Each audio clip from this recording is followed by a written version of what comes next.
தந்தையே உன் கையில் என் ஆவியை ஒப்படைக்கின்றேன். ஆண்டவரே, உம்மிடம் அடைக்கலம் புகுகிறேன். நான் ஒரு நாளும் ஏமாற்றமடைய விடாதேயும். உம்முடைய நீதியின்படி என்னை விடுவித்தருளும்.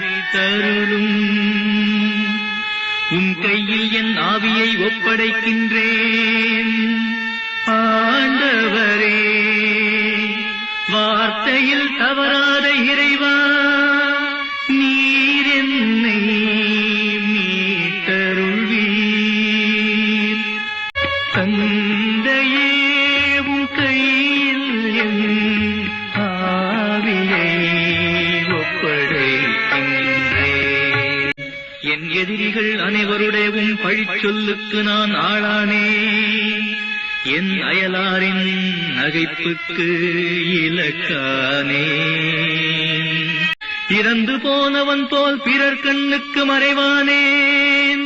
உடைந்து போன மட்கலத்தை போலா